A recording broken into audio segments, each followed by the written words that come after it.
Muy buenas noches, ¿cómo están? Les saluda Miriam García como cada martes. Agradezco la presencia de todas las personas que amablemente siguen este espacio de Libros a Fondo, una sección del Consejo Editorial de la Administración Pública Estatal. Esta noche tengo el gusto de presentar este interesante libro titulado Ensayo sobre la escritura. Ensayo sobre la escritura es un testimonio de la vocación literaria, con la cual el autor invita a otros creadores a convertirse en lectores extraordinarios y a mantener su compromiso con la inexplicable necesidad de escribir. Para iniciar este programa, le voy a pedir a Florencia Casillas nos comparta el siguiente video.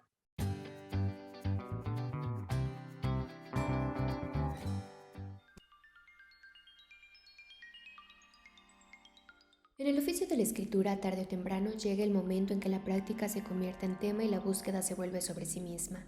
¿Por qué escribir ficción? Por placer, por apremiante necesidad, como método para trascender o tal vez por vocación. Irremediablemente de esta idea surgen muchas preguntas más. ¿Se aprende a escribir? ¿Existe un secreto para crear ficción? ¿Cómo se produce una novela? Ensayo sobre la escritura es un testimonio de la vocación literaria, con el cual el autor invita a otros creadores a convertirse en lectores extraordinarios y a mantener su compromiso con la inexplicable necesidad de escribir.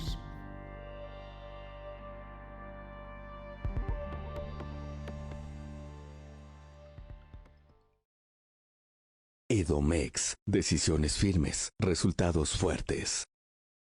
Saludo y doy la más cordial bienvenida al autor Rodrigo Garnica. Estudió en la Facultad de Medicina de la UNAM, es autor de libros especializados y literarios. Algunos de sus novelas son Justicieros del 2018, El cerco de tu piel 2007, entre otras obras literarias. Obtuvo el Premio Bellas Artes de Novela José Rubén Romero en el 2003 por La Pregunta, el Premio Bellas Artes de Narrativa de Colima por la obra publicada en el 2012, por Alcatraz, y el 10º premio de narrativa Ramón López Velarde por La memoria ofendida. ¿Cómo está usted, doctor? Muy buenas noches. Bien, buenas noches. Muchas gracias por la invitación. Muy honrado, ¿eh? Es un gusto tenerlo en Libros a Fondo, es un honor. La verdad es que ansiaba mucho esta charla, que seguramente todas las personas que están acompañándonos esta noche la van a disfrutar. También saludo con mucho gusto a la doctora Laura Zaragoza Contreras. Ella es integrante del Comité Técnico del Consejo Editorial de Administración Pública Estatal, es doctora en Ciencias Sociales y Políticas, profesora de la Universidad Autónoma del Estado de México, con posgrado en la Universidad Nacional Autónoma de México. Tiene innumerables participaciones como ponente, conferencista, relatora y moderadora. Y bueno, es miembro del Sistema Nacional de Investigadores. Dentro de sus líneas de investigación destacan derechos humanos, sociología jurídica, identidad y género, grupos minoritarios, donde estos temas versan sus publicaciones. ¿Cómo está usted, doctora? Muy buenas noches. Hola, Miri, buenas noches. Buenas noches, doctor. Qué gusto saludarle por esta vía. Qué honor poder estar con usted platicando de esta maravilla del libro. Gracias. Gracias, doctora. Muchas gracias a ambos, a todas las personas que nos acompañan. Estén muy pendientes de esta charla, muy atentos a esta charla, porque vamos a obsequiar 3 libros, bueno, el consejo editorial, y ya les estaremos comentando acerca de la dinámica de cómo se pueden ganar este libro que la doctora Zaragoza justamente está mostrando en este momento. Vamos a iniciar con esta charla y le voy a pedir a la doctora pudiera iniciar con los comentarios acerca de este libro como miembro del comité, como una lectora incansable que yo sé que es. ¿Qué nos puede usted comentar acerca de este libro?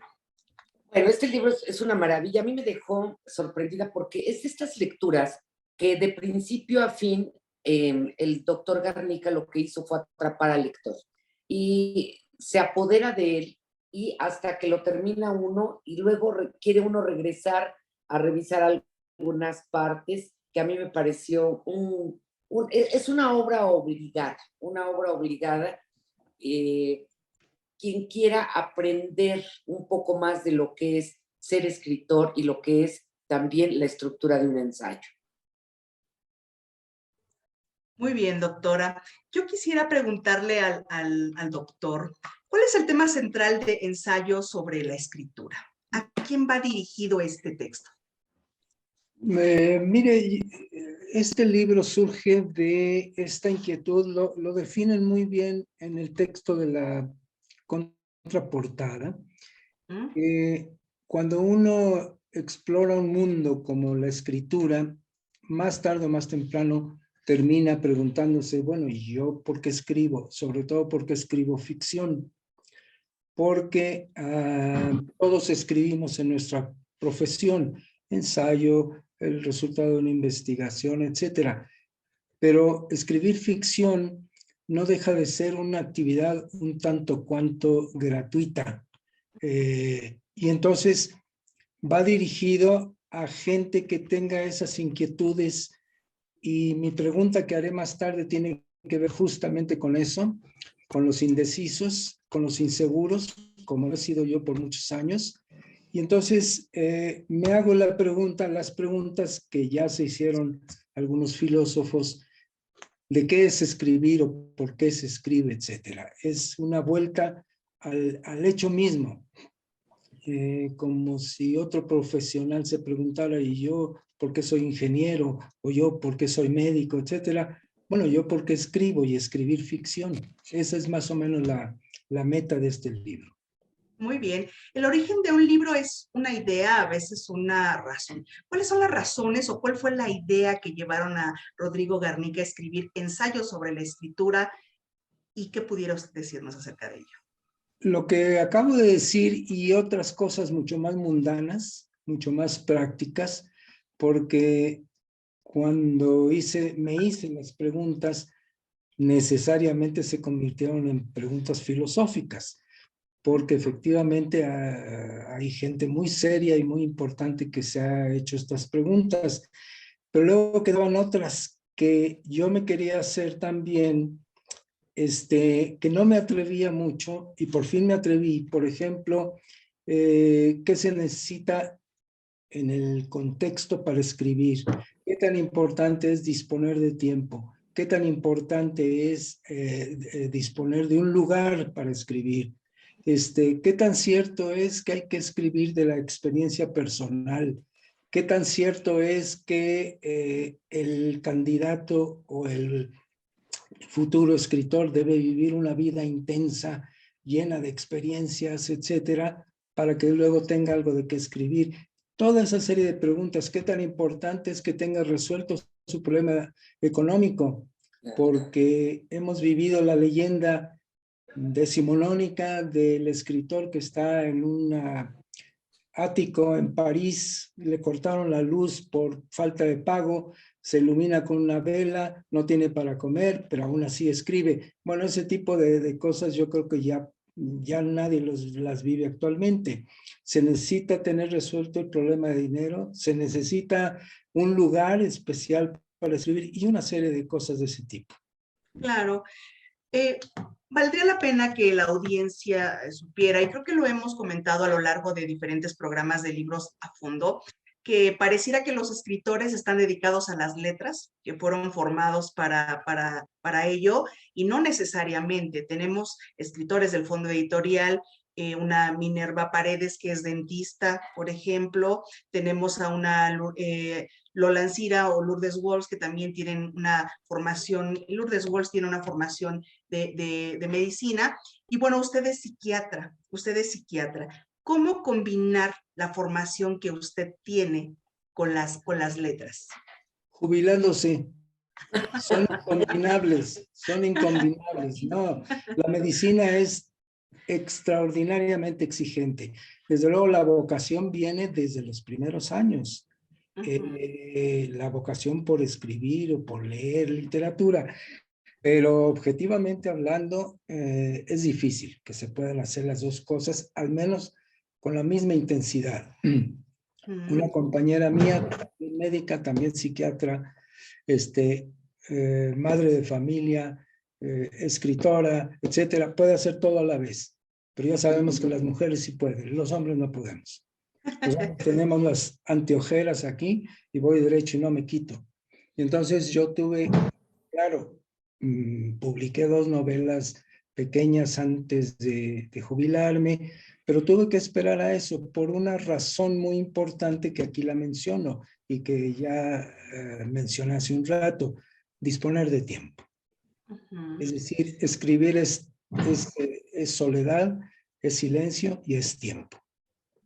Sí, así es. Y justamente hemos platicado también hablando de lectura y de escritura y teniendo diferentes pues opiniones respecto a ello. Hay quien menciona que tanto para leer o escribir habrá que tener un espacio específico, aislarse para poder llevar este proceso. Y hay quien, bueno, busca lugares públicos, por ejemplo, ¿no?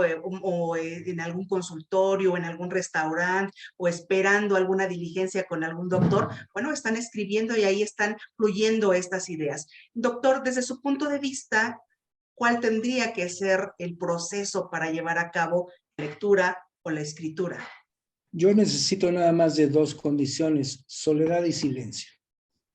Eh, si puedo conseguir la soledad y el silencio en cualquiera de esos lugares que usted dijo, bienvenido. Es difícil. Claro, uno puede escribir teóricamente en cualquier lugar, pero los requisitos de soledad y silencio son indispensables. Yo admiro, pero no entiendo cómo le hacen algunas gentes que se van a Starbucks a escribir, o que sea como un compañero que su lugar ideal para escribir es un Sanborns. Y yo digo, ¿cómo le hace? Pues una capacidad de concentración extraordinaria. Yo no podría. Yo tengo la soledad y el silencio me son indispensables. Y como decía hace un rato, resueltos algunos de los problemas de la vida cotidiana, ¿no? ¿Cuánto tiempo tendría que dedicar las personas para leer o para escribir? Observo, por ejemplo, detrás de usted tiene un amplio acervo. La doctora hoy porque está en la oficina, pero también cuando me ha tocado charlar con ella, bueno, tiene un amplio acervo. Yo tengo el acervo del fondo editorial que necesariamente debe de estar para promover la lectura. ¿Cuánto tiempo tendría que dedicar la persona? ¿Habrá horarios específicos en la mañana, en la tarde, 10 minutos, una hora, como una receta? Desde su punto de vista, ¿cómo te...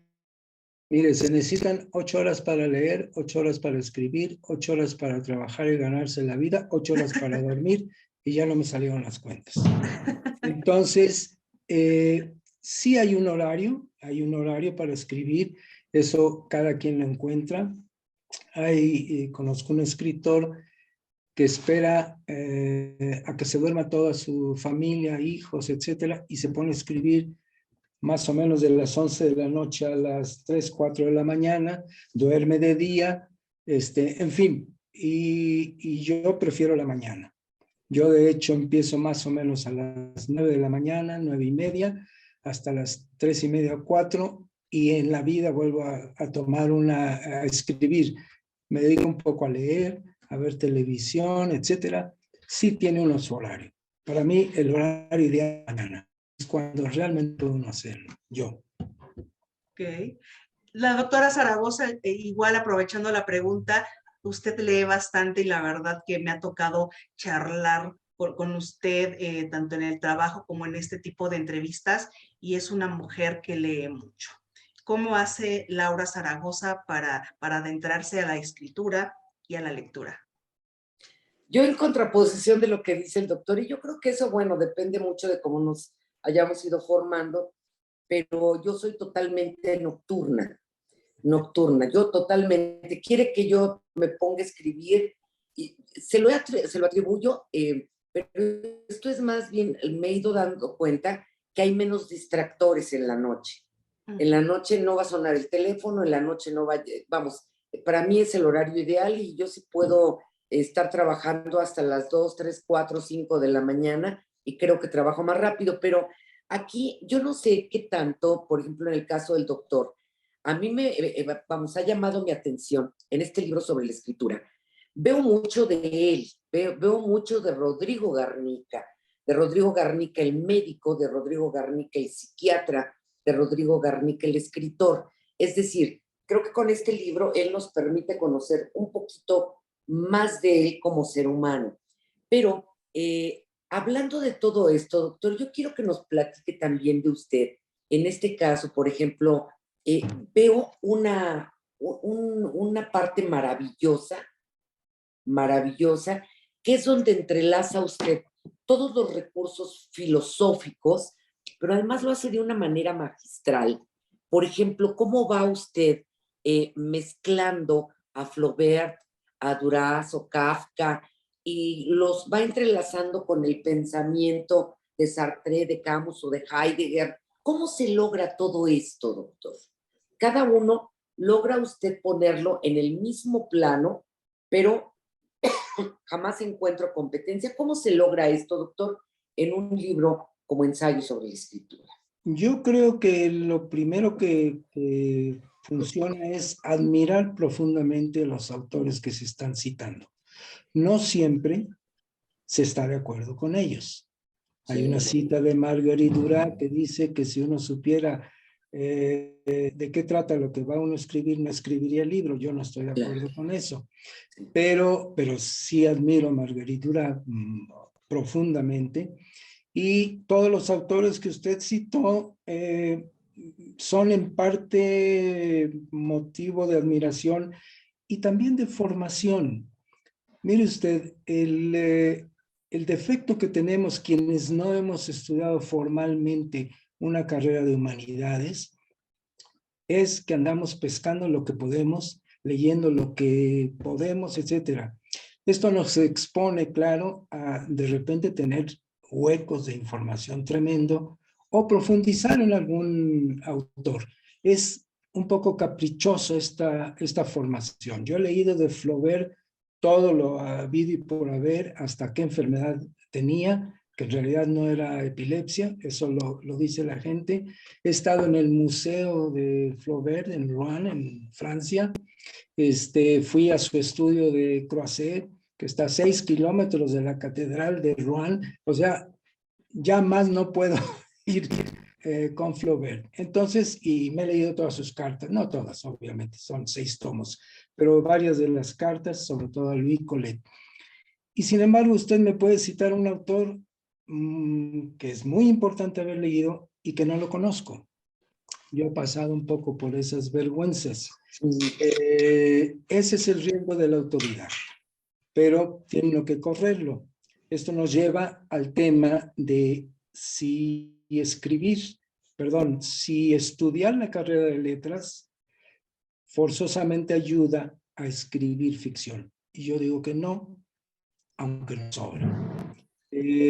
Hay autores, hay excepciones a autores que han hecho las dos cosas. Vargas Llosa es siempre el ejemplo clásico. Premio Nobel por sus novelas y además doctor en letras por la Universidad Complutense de Madrid, cáspita. Los escritores de los más conocidos vienen, como decía Miriam hace un rato, de otras epistemes, vamos a ponernos lujosos con esa palabra. Vienen de otros campos. Conan Doyle era médico, Flaubert empezó a estudiar para abogado, y así Kafka era abogado, por donde quiera que ir, muchos filósofos. Entonces, no necesariamente se requiere estudiar letras, pero mucho cuidado con ser demasiado ignorante. Quisiera comentarle, hablando un poco del tema de la formación que tienen los escritores. En el Consejo Editorial de la Administración Pública Estatal tenemos un programa, como muchas instituciones, de servicio social. Inicialmente era dirigido a, por ejemplo, hablando de diseñadores para que estuvieran en el área de diseño, por parte de las librerías, de letras, para que estuvieran en las librerías. Y cuando en algunos momentos se acercaban estudiantes de derecho, por ejemplo, de criminología, de medicina inclusive, en su momento se decía, es que no, porque no corresponde a tu formación. Y entonces vemos esta parte donde sí corresponde a tu formación y corresponde más a esta situación de tener esta sensibilidad y acercamiento hacia las letras, no importando la formación que tú tengas. Luego entonces, pues tenemos ya en este programa a egresados o a estudiantes más bien de diferentes carreras que disfrutan el acervo del fondo editorial, el acervo de otras editoriales, y bueno, pues con esta idea de que si ya estarían más adelante encaminados a su profesión, pues puedan desarrollar, puedan incursionarse más bien en el tema de las letras y escribir, porque ya tenemos los ejemplos vivos con ustedes que tienen otra formación y que están publicando obra con nosotros. Quisiera mencionar también a la audiencia que cuando se hacen las publicaciones, bueno, se tienen diferentes certámenes, que también ya lo hemos platicado. Tuvimos recientemente una premiación de ganadores de 3 certámenes muy importantes del Consejo Editorial, pero también vienen estas convocatorias donde los autores, el comité que ahora la doctora está aquí presente y que me gustaría que abordara acerca de esto. ¿Cómo es este proceso para que los autores, las lectoras, más bien los escritores puedan acercarse al consejo editorial y puedan publicar? Pareciera que al primer intento ya quedó el libro y ya fue aceptado, y sabemos que no es así. Usted como escritor seguramente debe de tener mucho material y no necesariamente todos han sido publicados. La pregunta va para ambos, para usted como escritor. ¿Cómo es este proceso para someter su obra para publicación? Y la doctora Zaragoza, para que conozcan cómo es el consejo editorial, hace este proceso para llevar a cabo las publicaciones. Doctor, empezaría con usted. ¿Cómo se lleva a cabo este proceso? Bueno, participando en concursos. Eso es una cuestión muy importante. Mire usted, déjeme hacer un poquito de historia. Uno de los precios que tenemos que pagar por la modernidad, la posmodernidad y toda la evolución cultural es esta súper especialización que estamos obligados a tener las personas. Si usted se remonta al siglo XVI, estoy leyendo, bueno, intentando releer una vez más, nunca lo he terminado, pero a ver si ahora sí puedo, Gargantúa y Pantagruel, de Rabelais. Rabelais era médico, abogado, religioso, etcétera, lo que en ese tiempo, siglo XVI, XVII, querría decir esas profesiones. No hay que olvidar que las universidades tenían relativamente poco tiempo, 200 años, 300 años de haberse creado, y las profesiones andaban un poquito medio dispersas. Entonces, ¿qué pasaba en esa época? Pues que la gente ejercía varias profesiones y manejaba varios lenguajes. Lenguajes, entre comillas, especializados de una y otra profesión, etc. Entonces, la exigencia del progreso humano ha hecho que adquiramos lenguajes endogámicos. Hay temas de medicina que yo solo puedo hablar con mis colegas, con perdón de los que no son médicos. Y hay temas que la doctora puede mencionar durante mucho rato que yo me quedo en babia, que no entiendo. Y ustedes, y en fin, ese es uno de los grandes defectos y es un precio altísimo que hemos tenido que pagar por el progreso. Bueno, cuando uno se sale de esa episteme, de esa situación, uno explora otros campos y a lo mejor sí se puede. Yo no soy un médico espanzurrado. Yo ejercí la carrera de medicina, digo ejercí porque me retiré el año pasado, definitivamente. Ejercí la medicina con pasión, con gusto. Trabajé en un Instituto Nacional de Salud durante 30 años y fui maestro, fui todo, y tenía esta especie de segunda vocación que es la literatura. Y de hecho, hay un capítulo en este libro que se llama así, La segunda vocación. Entonces, ojalá tuviera una tercera, cuarta y quinta y sexta vocaciones y ojalá la vida me alcanzara para eso. No me alcanza. No me alcanza por otras cosas, porque el campo del conocimiento es enormemente profundo. Enormemente profundo. Dentro de mi carrera hay una especialidad. Dentro de esa especialidad nos dedicamos a uno o dos temas y párele de contar. No hay manera de hacerlo más. Es una pena. Muy bien. Así es. Bueno, yo les quiero platicar en relación con la pregunta que nos hizo la maestra Miriam, de cómo, cuál es el tratamiento, cuál es el proceso que se sigue en el Consejo Editorial cuando nos llega una obra. Aquí tenemos, yo básicamente haría un comentario en dos vertientes. La obra que vamos a publicar nosotros, que no pertenece a los certámenes, que no es materia de concurso. Es decir, hoy nos llega un texto que nos llega más o menos así, nos llega un engargolado y nos dicen, dame tu opinión. ¿Qué es lo que nosotros analizamos cuando nos llega este engargolado? Bueno, analizamos varios puntos. Analizamos la secuencia, la armonía expositiva, qué corresponde el título con el contenido. Analizamos la psicología de los personajes, la fuerza de los personajes, cómo se fueron construyendo, en la parte de la gramatología.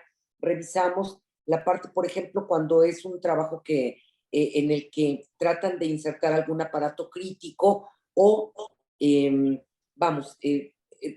tema de cómo lo van llevando hasta el desarrollo, hasta el desenlace. Somos 3 consejeros, nosotros emitimos nuestra opinión. En el caso, y ya por eso puede ser ya un libro que sí se autoriza, que se aprueba con algunas modificaciones. Muchas veces, nos hemos topado con que el libro va muy bien, la fuerza es muy buena, pero por ahí nos faltó algún personaje como que reforzaran algunos puntos. Eso es por la obra que llega aquí directamente al Consejo. En el caso de los concursos, nosotros no participamos. Siempre hay escritores que son los que evalúan la obra y la evalúan cada uno desde sus áreas de especialidad. Por ejemplo, la semana pasada que se entregaron los premios del concurso Laura Méndez de Cuenca, solamente tomaría ese, ¿no? Como ejemplo, se les mandan las obras que llegan en el periodo que los marca la convocatoria, y esto puede ser desde declarar el premio desierto o pueden decir también, hay 2 obras que nos parecen muy buenas, por lo cual consideramos que esta es la ganadora y esta merece una mención honorífica.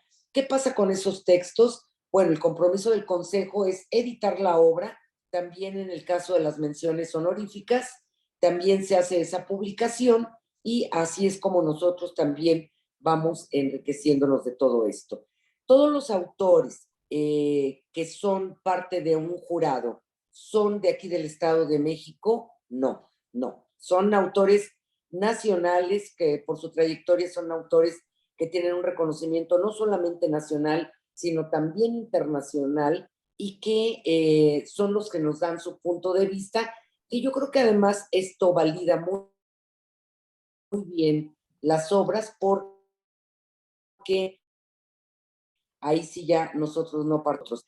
Hay un periodo también, porque seguramente habrá alguna persona que nos está haciendo el favor de vernos y escucharnos en este momento, que dices que yo quisiera enviar la obra. Bueno, también tenemos un periodo en nuestra página, que es la de Secretaría de Cultura y Turismo, la del CEAPE también, donde pueden consultar las fechas, donde pueden enviar obra para este precisamente proceso de evaluación y poder determinar si esa obra será publicada con nosotros. Hay autores que nos han buscado ya en repetidas ocasiones y que ya sea por concurso o por que llegan a través de esta convocatoria abierta a toda la ciudadanía, también los han mandado y que se han quedado con nosotros varias de sus obras. Muy bien, muchas gracias, doctora. Pues ahí ya tienen ustedes la información para quien esté interesado en escribir. Esta es la forma para que ustedes puedan llegar al Consejo Editorial de la Administración Pública Estatal. Se nos está terminando el tiempo. Sin duda necesitaríamos mucho tiempo para hablar con el doctor. Hay muchos temas que pudiéramos abordar con él, también con las publicaciones que tiene. Sin embargo, bueno, yo quisiera pedirle a él que pudiera formular una pregunta para la audiencia, para que se puedan ganar el libro del doctor Rodrigo Garnica. Adelante, doctor. Bueno, este libro es un libro dedicado a los indecisos, porque yo fui a los indecisos que tienen el enorme deseo de escribir y que o no se atreven o dicen que no tienen tiempo, o dicen que no saben escribir. La pregunta sería, ¿qué te detiene a escribir? Entendiendo por escribir y escribir ficción, obviamente. Doctor, muchas gracias, muy bien. Bueno, los comentarios finales, doctora, tenemos medio minutito y después el doctor para cerrar. Pues yo nada más recomendar este libro, es una joya, es un libro de veras que son de esos libros que tiene que ser leído en un momento propio, en un momento que nos regalemos a nosotros. Créanme que vale la pena y va a ser uno de los libros que va a tener un lugar especial a partir del momento en que lo tengan en su mano, va a tener un lugar especial, no solamente en su biblioteca, no solamente en su casa, en su vida y en su corazón. Es un libro hermoso de veras. Muchas gracias, doctor. Ay, doctora, ¿ya qué digo después de esto? No, les agradezco mucho la invitación y estoy muy agradecido al Consejo Editorial de la Secretaría de Cultura del Estado de México que me haya publicado. Y un comentario final. Gracias, Miriam, por haberse vestido con los colores de mi libro. Claro. No sé si lo hizo a propósito. Lo agradezco mucho. También la doctora. Y aquí están los colores del libro. Estoy encantada, yo creo que la audiencia está encantada, revisen este libro, saben que pueden descargar los libros también de nuestra biblioteca digital, adquirirlos de manera física en nuestros puntos de venta. Esto fue Libros a Fondo, tenemos una cita el próximo martes. Muchas gracias, doctora. Doctor, muchas gracias. Muy buenas noches. Buenas noches.